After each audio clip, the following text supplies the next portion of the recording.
Hello everyone, welcome to Code and Learn. So now that we have covered the basics of array, let's solve some programming questions. When solving any problem, the most important thing is to understand the problem first. So let us first understand what is h-index. H-index is used to measure a researcher's productivity. The dictionary definition of h-index is that it is the maximum value of h such that the researcher has published at least h papers that have each been cited at least h times. In other terms, you can also see it as the h-index is calculated by counting the number of publications that have been cited at least the same number of times. To further understand this, let's look at an example. Typically, in a h-index problem, you will be given an array of integers, which is usually called citations.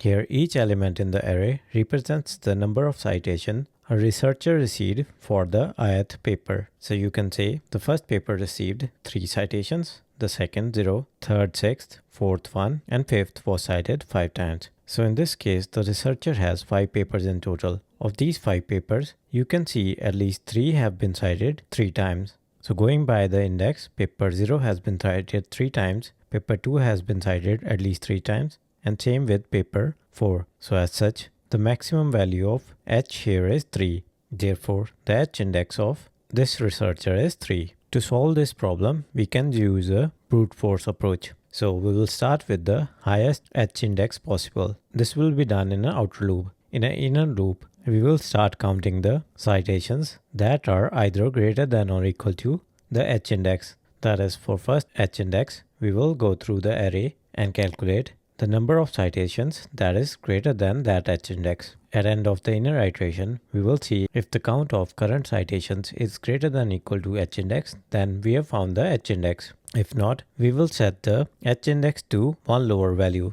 that is the highest -1 or 3, and then go through the array again doing the same count. Again, at the end of the loop, if we find a count that is greater than or equal to the h-index, we return this value. So in this case, we start with 4. Now we count the number of citations that have been cited at least 4 times. We can calculate it's 1 and then 2. Now 2 is not greater than or equal to 4. So we can continue on to the next value. Next value is 3. We will count again. We see that there are 3 values in this particular array that are greater than or equal to 3. So that means we have found our h-index. So we can return the h-index as 3. Now let us look at the brute force solution first.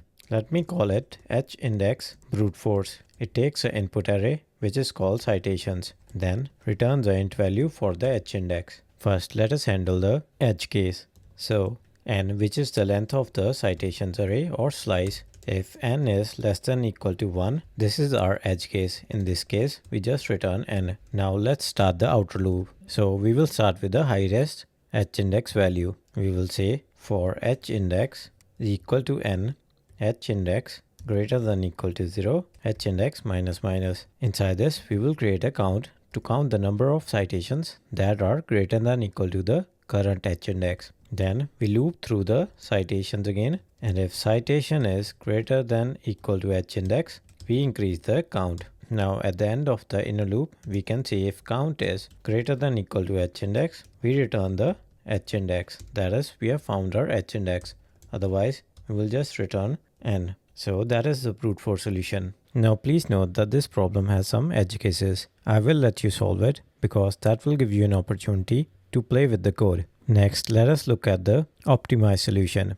Before moving to the optimized solution, let us see what the time and space constraint of this solution is. Since we are running a loop inside a loop, the time complexity of this solution is O(n square. And since we are not using any external space, the space complexity of this solution is constant. Now let's move on to the optimized solution. In the optimized solution, we will first sort the array or the citations. By sorting, we can improve the efficiency of our algorithm. This is because once the array is sorted, the index of citation will also act as a information for the algorithm that we design. So at any instance, if we are looking at the current citation, everything on the left or the count of elements on the left will give the number of research papers that have equal to or greater than citations. So once this is sorted, like we have here, we iterate through the loop. First we have citation is equal to 6. We can see that there are 0 elements to the left of 6. That is, there are no other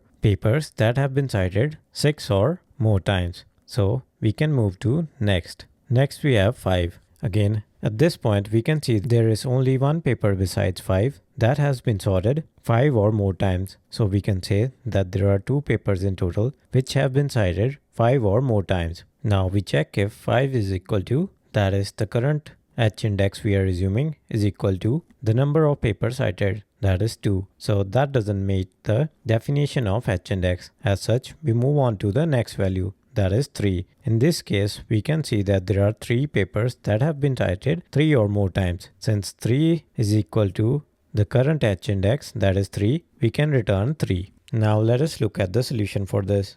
Here I can say H index optimized same signature, that is accepts a int slice and returns a int value. Again, let us handle the edge case when citations is an empty slice. If n is equal to 0, return n or 0. Now let us sort it using the sort package. I can do sort.slice, provide the slice, then the function to sort. We are going to sort it in a descending order. So we can say return true when citation I is greater than citation j. Once this is sorted, we can iterate again. Index, current citation, range, citations. If the current citation is equal to the number of papers that have been cited, then we return IDX, which is the H index in this case. Otherwise, we just return n. So this is the optimized solution. How this is optimized? Let us look at the time complexity and the space complexity. For sorting, we can say the complexity is the best complexity for sorting available, that is O of n log n. We perform another step, that is going through the slice again to calculate the H index. So we can say O of n log n plus n. So that is the time complexity of the solution. Since this is not a great value as compared to this, we can ignore that and we can just say that the time complexity of this solution is n log n. Since we are not using any external space, the space complexity is constant, which is O of 1. Now don't worry about time and space complexity. This is a topic we will discuss in a future lesson. That's it for this video. I hope you enjoyed it. If you have any questions, please post a comment under the video or reach out to our Discord server. Until next time, happy coding!